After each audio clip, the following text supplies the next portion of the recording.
بسم الله الرحمن الرحيم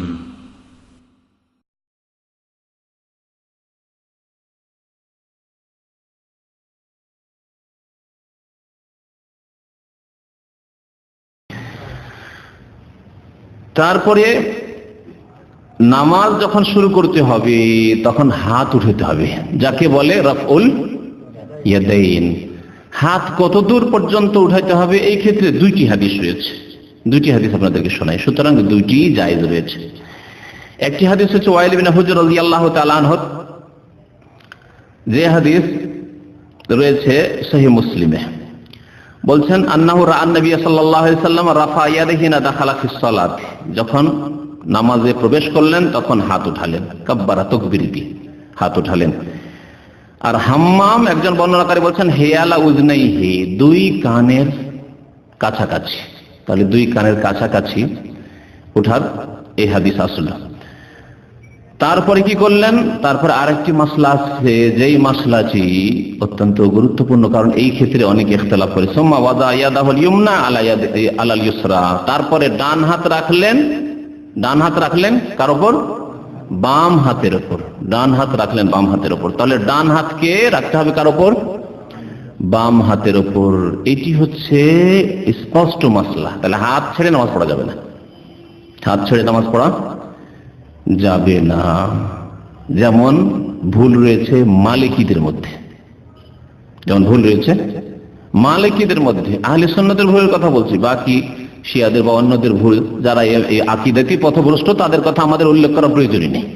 কিন্তু যারা আহলে সুন্নাত ওয়াল জামাত, তাদের মধ্যে যে সহিহ হাদিস বিরোধী আমল আছে নামাজের ক্ষেত্রে, কমপক্ষে তার সংশোধন হওয়া জরুরি।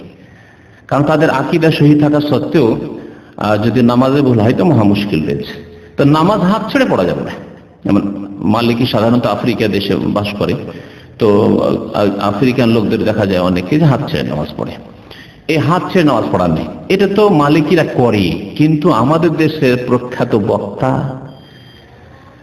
এবং তাদের এক বড় হুজুর, ওই বড় হুজুরের নামটা বলে দিচ্ছি, মনজুর নওমানি সাহেব, তার একটি উর্দুতে তর্জমা করেছেন একটি হাদিসের, হাদিস সংকলন করেছেন।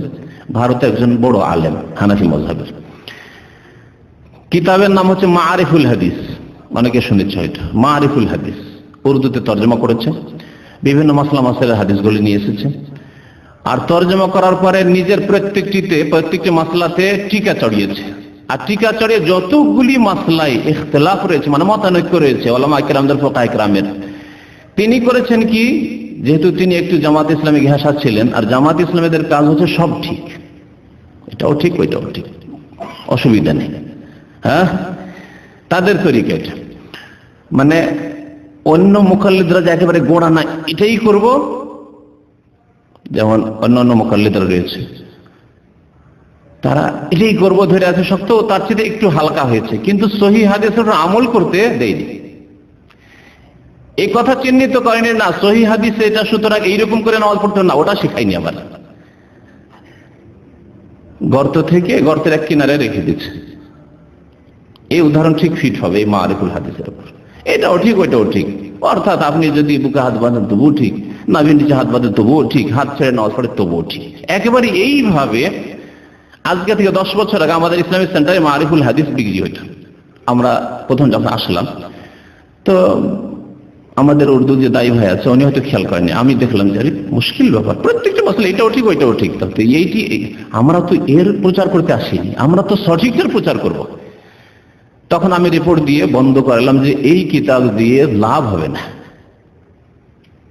কারণ সহি যেটা সেটা পাবে না মানুষ, দুর্বলটাও ঠিক আর সবলটাও ঠিক, এইরকম শিক্ষা দিয়েছে।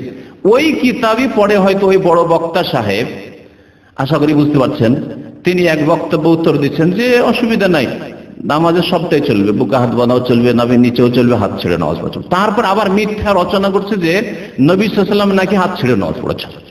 একেবারে ডাহা মিথ্যা কথা। একটি হাদিস দিতে পারবেন না যে নবী সাল্লাল্লাহু আলাইহি ওয়াসাল্লাম জীবনে হাত ছেড়ে নামাজ পড়েছে। হাত নাভির নিচে পড়েছেন, জয়ীফ দুর্বল হাদিস রয়েছে, কিন্তু হাত ছেড়ে নামাজ পড়েছেন এর কোনো প্রমাণ নেই।